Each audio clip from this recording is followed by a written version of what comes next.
नमस्कार, मैं हूं संजय शर्मा। आप देख रहे हैं 4 PM news network. Bharatiya Janata party में बहुत घमासान चल रहा है, ये आप और मैं सभी जानते हैं। नागपुर की मीटिंग में क्या होने वाला है, इस पे तमाम हम लोगों ने शो किए हैं।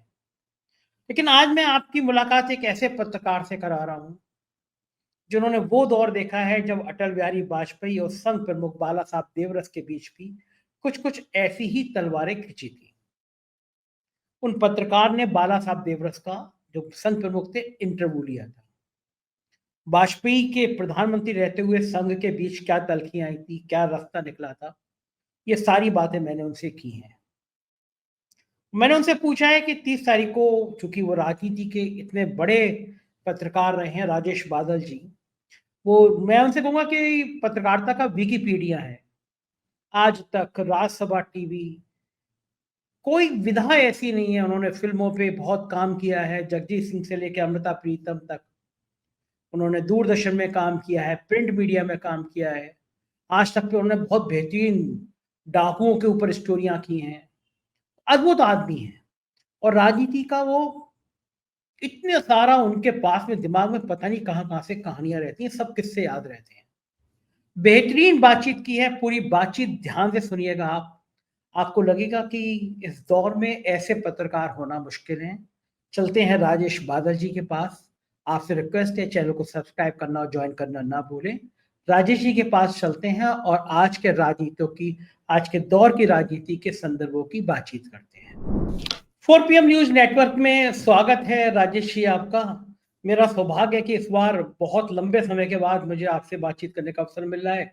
कई बार कोशिश करी, लेकिन आप इन दोनों बहुत व्यस्त रहे तो मेरी आपसे बातचीत नहीं हो पाई। लेकिन आज अच्छा दिन है मेरा कि मैंने आपको पकड़ ही लिया, क्योंकि राजनीति के जो पहलू आप जानते हैं, जितने अध्ययन आपने राजनीति किया है उसका तो आधा भी मैंने नहीं किया है। तो आप तो राजनीति के पुरोधा हैं, बहुत सारी आपको अंदर की राजनीति की खबरें रहती हैं कि देश के आपने कोई विधा ऐसी नहीं छोड़ी है जिस पर आपने काम नहीं किया हो।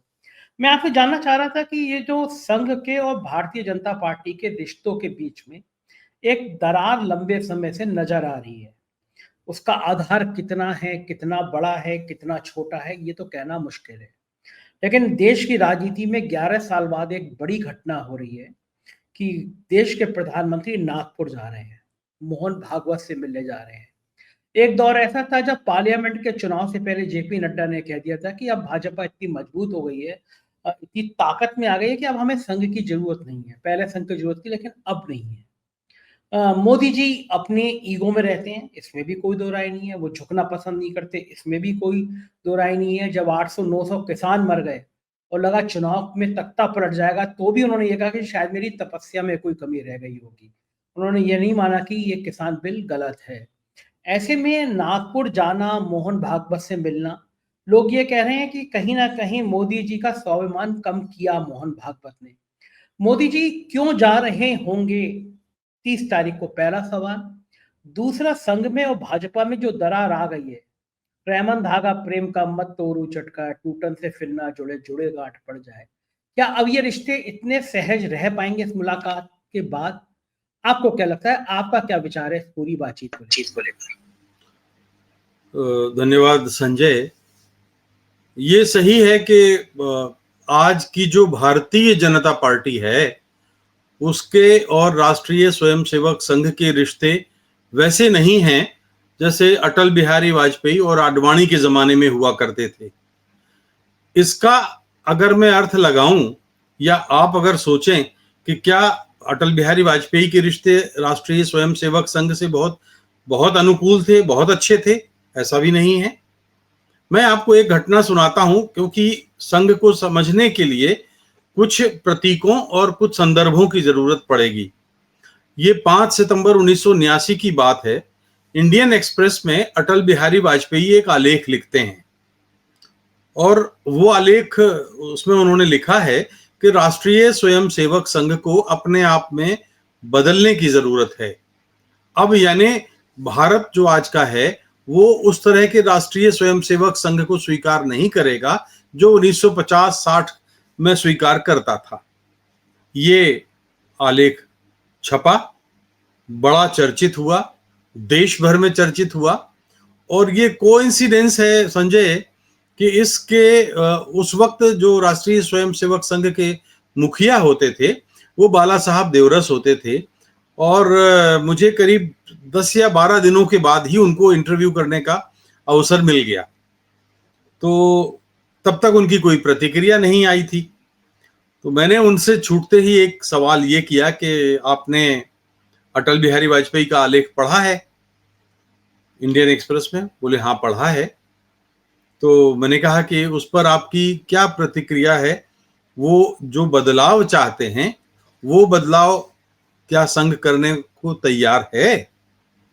तो बाला साहब देवरस ने कहा कि अटल बिहारी वाजपेयी से मैं 100% सहमत हूं और संघ को अपने आप को बदलना होगा अगर उसे बदलते भारत के साथ चलना है। तो ये बात यहां समाप्त हो गई।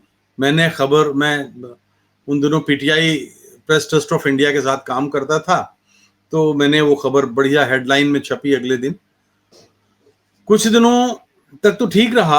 अब मैं बात ये करना चाहता हूं कि जो बाला साहब देवरस की प्रतिक्रिया या राय थी, राष्ट्रीय स्वयंसेवक संघ में हमेशा से दो अंतर धाराएं रही हैं। एक धारा वो है जो कंजर्वेटिव है और दूसरी धारा वो है जिसके प्रतिनिधि उस समय बाला साहब देवरस हुआ करते थे। एक दौर में तो उन्होंने ये भी कहा था कि संघ को अब खुलकर राजनीति करनी चाहिए। तो लेकिन वो जो बात करते थे, देवरस साहब अल्पमत में थे, बहुमत उनके साथ नहीं था, और इसलिए वो धारा हमेशा अलग थलग पड़ी रही संघ में, जो ये वकालत करती थी कि संघ को अपने आप को बदलना चाहिए, जैसे कि अटल बिहारी वाजपेयी। अब अटल बिहारी वाजपेयी इसलिए एक बार नहीं, 2 बार नहीं, 3 बार राष्ट्रीय स्वयंसेवक संघ के कोपभाजन बने। ये कम लोग जानते होंगे कि उनको कैसे कई बार कार्यकारिणी से हटाया गया, एक बार प्रतिपक्ष के नेता पद से हटाया गया, एक बार कुछ और कारण था। चूंकि हम लोग अचानक इस समय बात कर रहे हैं तो अन्यथा संदर्भों को भी मैं साथ लाता। तो अटल बिहारी वाजपेयी जो है कुछ उस तरह के थे। अटल बिहारी वाजपेयी नागपुर जाने के लिए उनको जब प्राइम मिनिस्टर बन गए तो उनसे कहा गया कि आप आइए संघ के मुख्यालय में, आप प्रचारक रहे हैं। तो अटल बिहारी वाजपेयी ने कहा कि मैं जाऊंगा वहां तब जब वहां तिरंगा फहराया जाएगा। अब मैं भारत का प्राइम मिनिस्टर हूं, मैंने संविधान की शपथ ली है, मैं भारत का प्राइम मिनिस्टर हूं। तो जब वो गए तो संघ के दफ्तर में तब तक तिरंगा नहीं फहराया जाता था। ये 2001 या 2 की बात है शायद। तो फिर वो फहराया गया। अब जो आपका जो सवाल है, मैं बात उस पे आता हूं कि संघ और भारतीय जनता पार्टी दोनों के बीच में एक ऐसा आंतरिक एक गठान रहा है, मतलब जो आपस में उनको जोड़ के रखता था। जोड़ने वाला तत्व क्या था? जोड़ने वाला तत्व ये था कि जो संघ के कार्यकर्ता हैं उनका एक निश्चित प्रतिशत भारतीय जनता पार्टी के अंदर कार्यकर्ता के तौर पे जाता था। तो वो प्रचारक जो होते थे, मेरा ख्याल है 30 से 40% प्रचारक होते थे, और वो प्रचारक जाकर के पार्टी में काम करते थे। इस तरह से जो सिद्धांतों का और जो चाल चरित्र और चेहरे की बात होती थी, वो पुरानी भारतीय जनता पार्टी उनको लेके चलती रही, क्योंकि संघ भी वही बात करता था। तो अब हमने हाल के 10 वर्षों में देखा है कि जो नरेंद्र मोदी जी ने व्यवहार किया है राष्ट्रीय स्वयंसेवक संघ के साथ, हमने अब 10 वर्षों में अब उन्हें समझने में तो अब हम कोई भूल नहीं कर सकते ना। हम उनको जान चुके हैं कि वो क्या हैं। उन्हें जो करना होता है फिर उन्हें उससे कोई डिगा नहीं सकता। उसके लिए ना सिद्धांत का मतलब है, ना आदर्श का मतलब है, ना सरोकारों का मतलब है, कुछ नहीं। उन्हें जो करना है वो करना है। तो कई साल तक वो प्राइम मिनिस्टर जब रहे, और एक बार मोहन भागवत ने किसी के जरिए उन तक एक संदेश पहुंचाया कि श्रीमान आप कई बार नागपुर आए हैं लेकिन संघ के मुख्यालय में नहीं आए, तो क्या वजह है ये? आप आइए, हम आपका अभिनंदन करना चाहते हैं। भारत के आप प्राइम मिनिस्टर हैं और संघ से जुड़े हुए ये दूसरे सज्जन हैं जो प्राइम मिनिस्टर बने।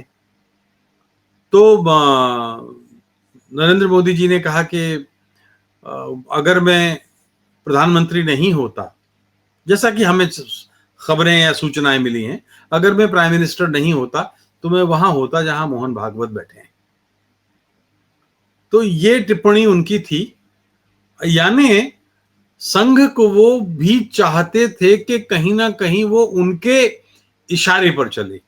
तो जो उन्होंने जिस तरह की भारतीय जनता पार्टी की रचना की, मैं इस थोड़ा सा संदर्भ अगर आपके पास वक्त हो तो मैं आपको बताता हूं कि जो रचना हुई है। अब जैसे कल कामरा वाले विवाद पर जो बात हुई गद्दार वाले मामले में, तो अब आप क्या कहेंगे बताइए कि जब अजित पवार को लेकर के देवेंद्र फडणवीस ने सुबह 4 बजे शपथ ली थी, तो शरद पवार ने अजित पवार को क्या कहा था? गद्दारी कहा था ना। तो महाराष्ट्र में गद्दार थे, गुजरात में हार्दिक पटेल जब गए तो वो भी गद्दार थे कांग्रेस से। कुल 37 विधायक में से 34 विधायक कांग्रेस के थे जो जीत कर आए थे, जो बीजेपी से के टिकट पर जीत कर आए थे, वो भी गद्दार थे। पंजाब में कैप्टन अमरिंदर सिंह गद्दार थे। अरुणाचल प्रदेश में एक विधायक छोड़ दें तो कांग्रेस के सारे विधायक बीजेपी में आए, वो सब गद्दार थे। असम में हेमंत बिस्वा शर्मा गद्दार थे। तो कितने राज्यों का मैं आपको उदाहरण दूं, तो यानी अगर देखा जाए तो ये अखिल भारतीय गद्दार संस्करण है इस भारतीय जनता पार्टी में। ठीक है, अब क्या ये राष्ट्रीय स्वयंसेवक संघ बर्दाश्त करता? लेकिन उन्हें अगर सत्ता में रहना है तो वो उन्होंने 2 काम किया। एक तो सामने वाली पार्टी में शिकार किया। आप उत्तराखंड में देख लीजिए, झारखंड में देख, कहीं भी देख लीजिए, हर जगह उन्होंने वही किया। तो एक चीज तो ये है। दूसरी चीज ये कि अब जब जयप्रकाश नड्डा ने एक बात कही थी कि हमें भारतीय जो आपने अभी अपने सवाल में कहा कि हमें संघ की आवश्यकता नहीं है। क्यों? ये गुरूर था 2019 के चुनाव के बाद। हम आंकड़ों में समझ लें कि तीसरी बार ये सत्ता में आए हैं, लेकिन 2014 में जब मोदी जी आए थे तो मोदी जी नहीं जीते थे, मनमोहन सिंह हारे थे। ठीक है, और उस समय उनके सहयोगी दलों का भी उसमें हाथ उन्होंने साथ लिया था। 2019 की जो जीत है वो भारतीय जनता पार्टी की अकेले दम की जीत थी, और इस जीत ने जो दंभ पैदा किया भारतीय जनता पार्टी के भीतर, उसका बयान जो जेपी नड्डा का है वो प्रतिबिंब है कि जो कहते हैं कि नहीं अब हम अपने दम पर कर सकते हैं। तो अपनी मातृ संस्था को अगर कोई इस तरह से कहेगा तो जाहिर है जेपी नड्डा में इतनी दम तो है ही नहीं, किसके इशारे पे कहा होगा? किसी ना किसी के इशारे पर तो कहा ही होगा। लेकिन संघ के 40% वो कार्यकर्ता जो भारतीय जनता पार्टी में आज भी हैं, वो अपने आप को हाशिए पर महसूस कर रहे हैं, उपेक्षित हैं, और वो इस बात से बड़े दुखी हुए कि उनके पार्टी अध्यक्ष ने राष्ट्रीय स्वयंसेवक संघ के लिए जो हमारी मातृ संस्था है, क्योंकि मेरी बातचीत होती रहती है, और वो जो प्रांतीय स्तर के पदाधिकारी हैं और जो और भी दूसरे अन्य पदाधिकारी हैं, तो उनका दुख दर्द वो सुनाते रहते हैं। तो जब ये बात हुई तो उनको तकलीफ हुई, और इस बार जब चुनाव हुए तो बहुत ही हाफ हार्टेडली, आधे अधूरे मन से भारतीय जनता पार्टी के राष्ट्रीय स्वयंसेवक संघ काडर से आए कार्यकर्ताओं ने काम किया। इसलिए अब बैसाखियों पर सरकार चल रही है। जब मोदी जी को, जो आप जानते हैं और जैसे आपने कहा कि वो ऐसी लंगड़ी लूली सरकार पसंद नहीं करते, तो एनी हाउ उन्हें बीच में मध्यावधि चुनाव कराने हैं। पूरे 5 साल वो नहीं चलाएंगे इसको। आप ये देख लीजिए चंद्रबाबू नायडू और नीतीश कुमार को लेके, अब ये समय उनको ही तय करना है। लेकिन अगर उन्होंने ये देखा कि राष्ट्रीय स्वयंसेवक संघ की नाराजगी की वजह से ऐसा हुआ है, तो वो काफी, मेरी जो सूचना है वो ये है कि करीब करीब 7 महीने से या 6-7 महीने से, आप ये मान के चलिए अगस्त सितंबर के बाद, लगातार बीजेपी की ओर से कोशिश हो रही है कि संघ मान जाए, और संघ है कि मानता नहीं। तो जब नहीं मानता, अभी बीते दिनों करीब करीब मेरे ख्याल है महीने भर भी नहीं हुआ, तो भोपाल में एक बैठक हुई थी जिसमें मोदी जी भी आए थे। उसमें वो किसी कार्यक्रम के बहाने आए थे और वहां कहीं पर कुछ संवाद हुआ था, और उन संवादों में राष्ट्रीय स्वयंसेवक संघ ने कुछ अपनी जो बातें रखी थी वो मानी गई, लेकिन अभी भी अध्यक्ष के पद पर पेंच अटका हुआ है संजय जी, और अध्यक्ष मोदी जी वही बनाएंगे जिसको वो चाहेंगे। वो अध्यक्ष नहीं बनेगा जो राष्ट्रीय स्वयंसेवक संघ चाहेगा। जी, थोड़ा सा लंबा उत्तर हो गया आपके इस सवाल का, क्योंकि ये बैकग्राउंड बताना जरूरी था। जी नहीं, बहुत सही थी और बहुत जानकारी भरी थी। दो बातें मैं आपसे जानना चाहूंगा। पहली बात कि मोदी जी मध्यावधि चुनाव क्यों चाहेंगे? क्योंकि सरकार उनकी पूरी है, चंद्रबाबू नायडू को वो पैकेज देते हैं, कम से कम 8-9 महीने तक बिहार का चुनाव है, नीतीश की जो मानसिक स्थिति, जो शारीरिक स्थिति है वो कमजोर है, बीजेपी चाहती है कि नीतीश और कमजोर हो जाए जिससे वो नीतीश की जगह भर ले। तो इन स्थितियों में मध्यावधि चुनाव क्यों चाहेंगे? और क्या संघ मोदी जी की किसी बात पर राजी हो जाएगा कि हाँ मध्यावधि चुनाव करा लो, अब स्थिति है, अब माहौल है देश में कि हम पूरी सत्ता में आ जाएंगे? जबकि जो देश के हालात हैं, हमें पूरी दुनिया में इतना बेइज्जत किया गया, हमारे नागरिकों को हथकड़ी और बेड़ी डाल के वापस किया गया। मुझे नहीं लगता कि पिछले, जब तक मैंने पत्रकारिता कर रहा हूँ 30-35 सालों से, मैंने देश को, भारत को कभी तब बेइज्जत होते हुए देखा होगा। अर्थव्यवस्था चौपट है, शेयर बाजार धड़ाम है, नौकरियां है नहीं, किसान परेशान है। तो ऐसा कौन सा जादू की छड़ी होगी? भले वो संभल सुलग रहा हो, औरंगजेब की कब्र खोदी जा रही हो, लेकिन देश में अभी भी उतना उन्माद पैदा नहीं हो रहा जो हिंदू मुसलमान की लाइन खींच दे। कुंभ की जितनी ब्रांडिंग की थी वो कुंभ की भगदड़, उसके बाद जो लाशें छुपाई गई, मौतों का आंकड़ा छुपाया गया, जो अव्यवस्थाएं हुई, लोगों को पॉटी वाला पानी में नहलाया गया, ये एनजीटी की रिपोर्ट कहती है। तो हिंदू मुसलमान की लाइन अभी भी इस देश में इतनी तेज है नहीं। तो क्या लगता है कि मोदी जी इतना बड़ा खतरा लेंगे? अटल जी ने एक बार खतरा लिया था और अटल जी का जीवन की सबसे बड़ी गलती हो गई थी। क्या क्या कारण हो सकते हैं जब मोदी के ख्याल में ये आया हो कि हमें जरूरत नहीं है नायडू नीतीश की, हम चुनाव में चले जाते हैं? क्या लगता है? देखिए संजय, अटल बिहारी वाजपेयी जब हारे थे 2004 में, तब मैंने भारत की पहली टेलीविजन ट्रेवलॉग की थी। चाइना बॉर्डर, ऊपर अरुणाचल प्रदेश से नीचे कहां तक, तमिलनाडु में विवेकानंद रॉक तक, रामेश्वरम तक। और मैं अकेला पत्रकार था जिसने ऑन एयर कहा था कि इस बार अटल जी नहीं आ रहे हैं। क्यों नहीं आ रहे हैं? क्योंकि उस समय जो चुनाव आयोग था वो वाकई चुनाव आयोग था। आज जो आप कह रहे हैं मध्यावधि क्यों चाहेंगे, उस देखिए, इस बार कांग्रेस की 100 सीटें हैं, 42-43 से 100 के आसपास पहुंच जाना। राहुल गांधी की भारत जोड़ो यात्रा थी, या और भी मोदी के प्रति नाराजगी थी, कई सारे फैक्टर हैं। जब कभी उस वो एक अलग विषय है कि इतने क्यों आए, कैसे आए, लेकिन आज वो चुनाव आयोग वो नहीं है जो 2004 में था। आप जानते हैं अब वहां मुख्य न्यायाधीश उसमें नहीं है, तो चुनाव आयोग एक डिपार्टमेंट की तरह, पीएमओ के एक विभाग की तरह या केंद्र सरकार के एक विभाग की तरह काम करता है। तो अब जो चुनाव आयोग काम करेगा और जो रिजल्ट्स आएंगे, मुझे लगता है कि वो काफी हद तक उस पर मोदी जी का असर होगा। एक दूसरा, आपने प्रश्न किया कि क्यों चाहेंगे मोदी जी। मोदी जी इसलिए चाहेंगे क्योंकि जो भी उनके सहयोगी भारतीय जनता पार्टी के रहे हैं, जो लंबे पुराने ट्रस्टेड एलाइज रहे हैं, वो भारतीय जनता पार्टी के साथ आके हमेशा नुकसान उठाते हैं। चाहे शिवसेना हो, चाहे अकाली दल हो, या चाहे और एक दो दल हैं। नीतीश कुमार का तो ताजा उदाहरण है कि इस चुनाव में, विधानसभा के इस चुनाव में उनके पास, मेरा ख्याल है, अगर मुझे ठीक याद है, तो 43 सीटें आई थी विधानसभा में। इससे पहले 72-73 70+ थे वो। तो चिराग पासवान की पार्टी में भारतीय जनता पार्टी ने अपने उम्मीदवार ठूंस कर और अपने ही सहयोगी नीतीश कुमार के खिलाफ खड़े किए, और बाद में जब वो हार गए या जीत गए तो वो वापस बीजेपी में आ गए। तो क्योंकि बिहार में अभी वो दाल गल नहीं रही है, लेकिन बीजेपी चाहती है कि बिहार में दाल गले। अब बिहार में दाल गले कैसे, कि इस समय ये बहुत ही आदर्श समय है, क्योंकि नीतीश कुमार का कोई विकल्प अभी फिलहाल, नीतीश कुमार खुद ही अपने विकल्प हो तो हों, वरना कोई विकल्प ऐसा है ही नहीं।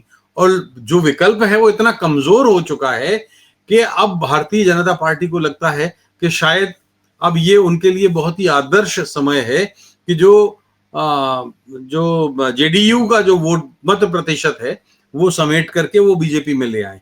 तो वहां इसलिए वो चाहते हैं कि वो बिहार पे अभी अपना फोकस करना चाहते हैं। दूसरी बात जो आपने चंद्रबाबू नायडू को कही कि वो पैकेज मांगते हैं और पैकेज मिलता है, चंद्रबाबू नायडू बहुत शातिर खिलाड़ी हैं, और चंद्रबाबू नायडू जब तक मलाई उनको मिलती रहेगी तब तक बेशक साथ रहेंगे। लेकिन चंद्रबाबू नायडू ये जानते हैं कि अगले लोकसभा चुनाव में वो बीजेपी के साथ जाकर के अपना नुकसान करेंगे, जैसे कि नीतीश ने किया। इसलिए आप ये मान के चलिएगा कि लगभग साल भर पहले चंद्रबाबू नायडू, यानी जब 4 साल होंगे तब, या और पहले भी, वो इनके गठबंधन से, इनके समर्थन को बंद करेंगे, गठबंधन से बाहर आएंगे, और तब वो मध्यावधि चुनाव की स्थितियां बनेंगी, क्योंकि वो बीजेपी के साथ नए लोकसभा चुनाव नहीं कराएंगे। ये बिल्कुल जो लोग चंद्रबाबू नायडू को जानते हैं वो उस आधार पे कह सकते हैं। तीसरी बात ये है कि देखिए, आपने देखा कि जब से ये लास्ट ईयर से ये बीजेपी जीत कर आई है और 2 बैसाखियों पर टिकी हुई है, तो नरेंद्र मोदी जी के कंधे झुके हुए हैं। वो उस भरोसे से, उस विश्वास के साथ सरकार नहीं चला पा रहे हैं, क्योंकि किसी किसी की मानसिकता ही वो होती है, और उनके अंदर वो एक अधिनायक तो है, मैं हूं। अब वो मैं के कंधे तो कमजोर हैं, तो मैं अपने आप के अपनी कमजोरी नहीं स्वीकार करता। मामला ये है।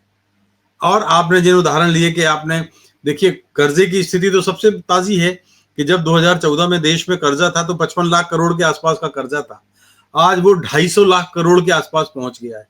यानी 1947 से लेकर 2014 तक 55 लाख करोड़, और 2014 से 2024 तक 250 लाख करोड़। क्या होता है? महंगाई आपसे कंट्रोल नहीं हो रही है। आप ये बताइए कि लगभग 3 साल होने को आए और रूस आपको लगभग 20 से 25% रियायती दरों पर कच्चा ईंधन दे रहा है, और जब मनमोहन सिंह गए थे तब डीजल पेट्रोल 60, 64, 65 के आसपास उनकी कीमतें थी। आज 3 साल के बाद भी वो 60, 64 पे नहीं, वो तो 40 रुपए दे सकते थे, वो 30 रुपए लीटर डीजल दे सकते थे, लेकिन ये 100 रुपए के आसपास ही है, कहीं कहीं तो ऊपर है, और ज्यादातर उन राज्यों में है जहां पर डबल इंजन की सरकार है।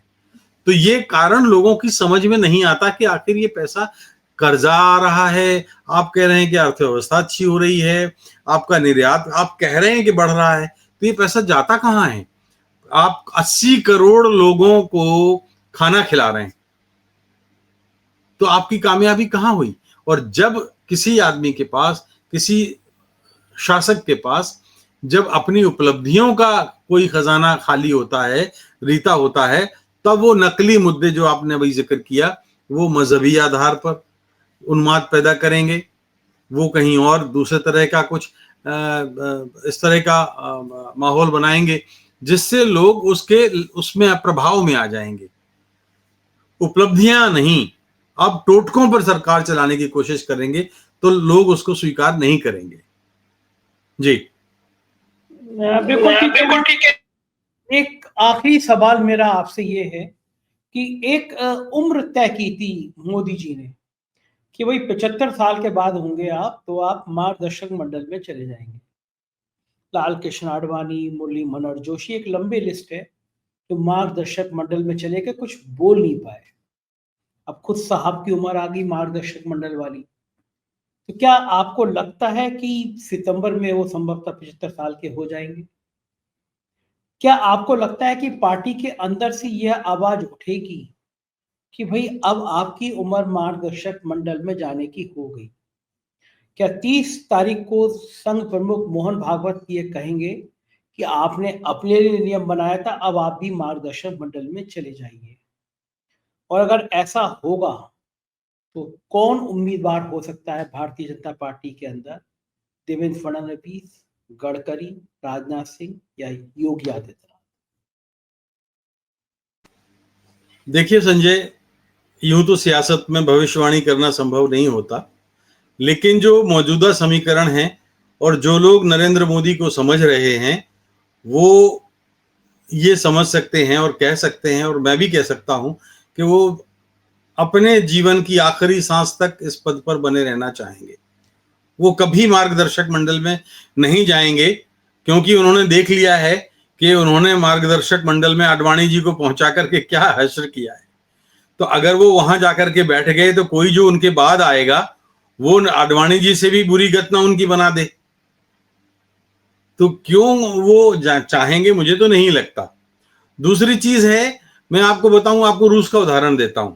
ये ठीक है कि रूस भारत के लिए बहुत अच्छा है, भारतीय विदेश नीति के लिए कई मामलों में वो बहुत ही शक्ति संतुलन की स्थिति में आता है, तो हमारे लिए आवश्यक है। लेकिन अगर आप देखिए पुतिन का अगर आप व्यक्तिगत सफरनामा देखें तो वो कितने वर्षों से सत्ता में हैं, कभी प्राइम मिनिस्टर के रूप में तो कभी राष्ट्रपति के रूप में, कभी प्राइम मिनिस्टर तो कभी राष्ट्रपति।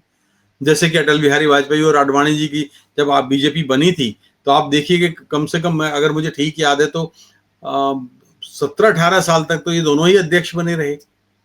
तो ये मुझे लगता है कि इस समय नरेंद्र मोदी जी उस स्थिति में हैं कि जहां वो मार्गदर्शक मंडल में जाने की सोच भी नहीं सकते। लेकिन सबका चाहा हुआ पूरा नहीं होता। एक भारत की राजनीति के साथ एक बहुत बढ़िया उदाहरण है। एक हमारे नवभारत टाइम्स के प्रधान संपादक थे, उनका नाम था राजेंद्र माथुर, और राजेंद्र माथुर ने एक संपादकीय लिखा था आज से करीब करीब 35 साल पहले, 35 या 40 साल पहले। तो उसमें उन्होंने लिखा था कि भारत का लोकतंत्र एक प्रेशर कुकर की तरह है। इस प्रेशर कुकर में एक सीटी होती है, जब उसका प्रेशर बढ़ जाता है तो वो सीटी उड़ जाती है। और तो उन्होंने उसको लोकतंत्र से जोड़ा था कि भारत के लोकतंत्र में जब भी एक सीमा के ऊपर कोई तानाशाह होता है तो वो प्रेशर कुकर की सीटी की तरह उड़ जाता है और फिर चीजें सामान्य हो जाती हैं। तो इनके अंदर भावना तो वो है ना, आदमी समझा है वो बनकर खुदा रह जाएगा, और खुदा क्या ये तमाशा देखता रह जाएगा। तो समय जो होता है, समय से बड़ा कोई कुछ नहीं होता। ये भले ही सोचते रहे हैं कि खुद खुदा ने मुझको भेजा है हुकूमत के लिए, मैं समझता हूं अवाम की जरूरत क्या है। तो भले ही ये सोचते रहें, लेकिन वक्त से बड़ा कोई न्यायाधीश नहीं होता संजय जी। और आप ये देख लीजिए कि चाहा हुआ सबका पूरा नहीं होता। जी बिल्कुल ठीक कह रहे हैं आप कि चाहा हुआ सबका पूरा नहीं होता।